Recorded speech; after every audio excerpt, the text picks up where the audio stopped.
It's your boy Laggin 24 coming at you with some Black Ops 3 beta. What's up, every? Buddy, what's going on, you guys? Welcome to the Black Ops 3 beta. And I want to give my first impressions. Just sit down in front of the mic and tell you my experience so far with this multiplayer beta.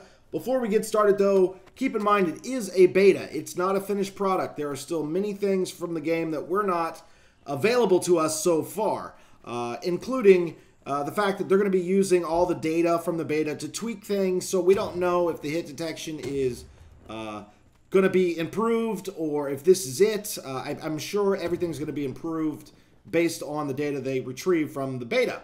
Data? Beta. Yes. All right, so we can talk about the maps a little bit. So the maps that they gave us in the beta are all 3-lane traditional Call of Duty maps, which is fantastic. So you've got most of your action focusing on the center lane of the map with flanking routes on both sides, which is traditional. I love that. I think most of the community loves that. It's something we all missed. It really forces the action and kind of speeds up the pace. I think a big question on everybody's head who hasn't actually had hands-on experience with the game yet would be the movement. And they're a little worried that it's going to be like Advanced Warfare. And for some people that would be fine because some people liked Advanced Warfare. For others, they would hate that because some people didn't like it. I guess what I could say about it is, at first I was using the movement system, and still am, to just traverse the map, to get from one point to the other quickly, and there's some sneaky routes you can take when wall running. And I think that was about it. As the beta went on, though, I am seeing people start to use the boost in gunfights, which I don't think works that well, but some people have found success against it. I'd say something like 7 out of 10 times.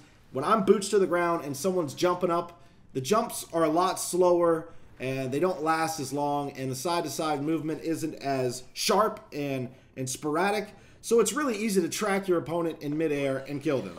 I'd say 7 out of 10 times you're going to win that gunfight. However, people are using it for gunfights, some people. So it is similar in that regards to Advanced Warfare, but just barely.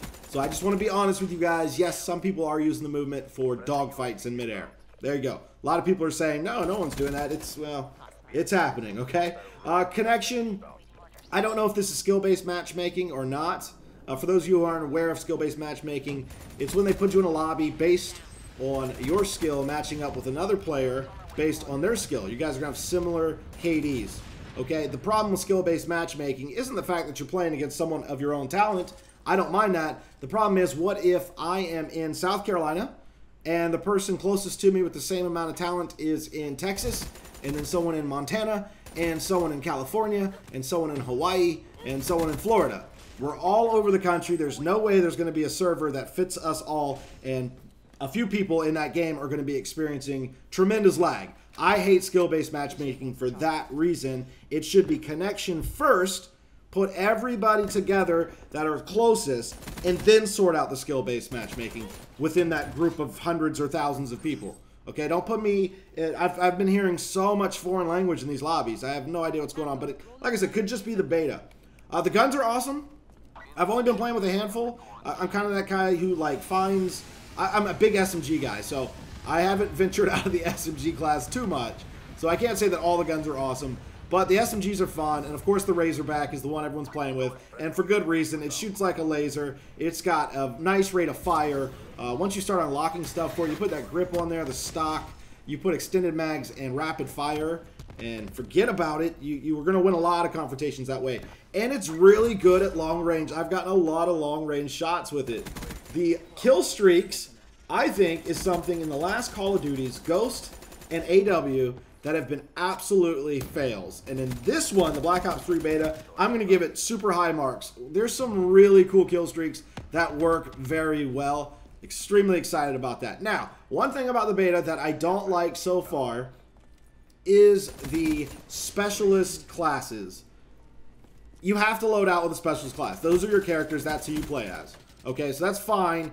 Some of these weapons are ridiculous. I don't mind them being in the game. I don't even mind the specialist class being in the game. What I do mind is the fact that everybody gets their specialist weapon or ability at some point. There's a little bar that just fills up based on things you do throughout the map. And if you die, that bar stays exactly where it's at. So eventually, everyone's going to get a chance with their specialist weapon or ability. My suggestion, if anybody from Treyarch ends up watching this, is I think that after you die, I don't think you should lose the whole bar. That's not cool. But I think there should be some sort of deduction from that bar. Okay, I think that you should be penalized for dying. You shouldn't get back up and be able to pull out a war machine and spam the demolition bomb site or spam B on domination. You know what I mean? I don't like that. That's just me speaking. Maybe some of you guys will agree. The paint shop's really cool. I did my Lag and Cola logo. Posted a picture on Twitter. I thought that was a pretty neat addition. There's a lot of things you can do in there. And the game modes. All the game modes are there. All the ones we love. They even added an uplink to Black Ops 3. And they added a new one. Now, I don't know how many new game modes they're going to be, but one of them, and I forget what it's called. We'll just call it Escort.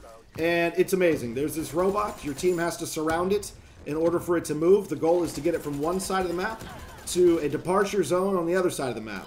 And in order for the robot to move, one person from your team has to be next to the robot. And the robot takes damage. If he gets 2 damage, he'll stop and have to reboot, which takes a little bit of time. Once he's rebooted and another one of your teammates or you or whoever is next to him, he'll start moving again. Your goal is to get him all the way across the map. It's great. You can actually hide behind him, and the bullets deflect off of his armor, and then you can go prone between his legs and get some pretty good kills. It's a fun game mode. You're gonna die a lot. You're gonna get a lot of kills. The way they have overtime set up is crazy. This is where you're seeing all these 100+ scores from people. But it's a really, really fun game mode. I probably didn't do it justice by my description. So check that out when the beta is available for you if you haven't played it already. I think that's about it for me. I've just really enjoyed it as a whole. For a beta, I'm going to give it an 8 out of 10. I mean, that's pretty high marks. We'll see what the finished product's like in November. And then, of course, zombies. Guys, if you're new around here, please think about hitting that subscribe button. We do a lot of zombie content on the channel. Hopefully you guys enjoyed this video, and if you did, drop a like. And as always, it's been your boy Laggin24, and I will see you next time.